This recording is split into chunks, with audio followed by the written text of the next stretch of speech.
Emotion ও আস্থার প্রতীকের গল্প। তখন 2009 উত্তরবঙ্গে যখন ভালো কোনো বাস সার্ভিস ছিল না, মানুষ তখন বিলাসবহল কোনো বাসকেই জানত না, তখন বাংলাদেশ আওয়ামী লীগের একজন নেতা খন্দকার এনায়েতুল্লাহ এনার ট্রান্সপোর্ট নামে একটি অপারেটর রাস্তায় নামে।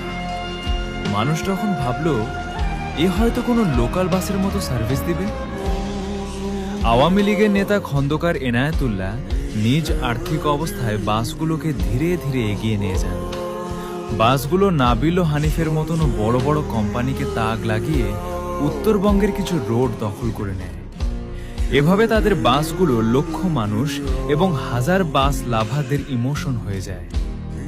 মানুষ যেন এনা বাসকে নিজেদের আস্থা এবং ভরসা মনে করতে শুরু করতে লাগে। তখন এনা ট্রান্সপোর্টের বাসগুলো প্রতি 5 মিনিট পরপর কাউন্টারে এসে উপস্থিত হতো।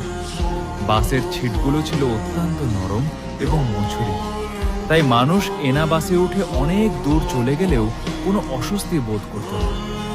তারা তাদের বহরে প্রথমে এসি, তারপর হুন্ডাই এবং স্কেনিয়ার মতো বাস যুক্ত করে। এভাবে খুব ভালোভাবেই তারা সার্ভিস দিচ্ছিল। সময় কিন্তু এক থাকে না। এনা বাসগুলো কোনো অন্যায় না করলেও বাসে মালিক ছিলেন একজন বড় চাঁদাবাজ। আওয়ামী লীগ সরকার পতনের পর থেকে বাসগুলোর উপর শুরু করলো অত্যাচার। ঢিল হতে শুরু করে বাসের ড্রাইভারদেরকে মারামারিও করা শুরু করে। অবশেষে বাধ্য হয়ে চালকের হাত থেকে শেষবারের জন্য বাসটিকে উত্তরবঙ্গ থেকে বন্ধ করে এনা ট্রান্সপোর্ট। আজ নাবিল ও হানিফ এন্টারপ্রাইজের মতো বড় কোম্পানির বাসের ড্রাইভাররা এনা ট্রান্সপোর্ট বন্ধ হওয়ার পর বলে এখন আর রাস্তায় বাস চালিয়ে মজা পাই না। আগে রেস লাগতে মনে চাইলে এনার সাথে রেস লাগতাম। এনার বাসগুলো আজ এক ভাঙ্গা টার্মিনালে পড়ে আছে। প্রতিদিন রাস্তা দিয়ে নাবিল হানিফের মতো বাসগুলো গুড়গুড় করে চলে যায়।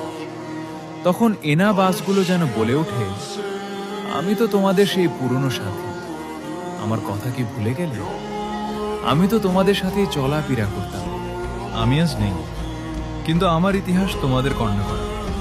হয়তো এমনে মানুষ না কষ্ট পেলেও বাস লাভাররা কষ্ট পাবে বেশি।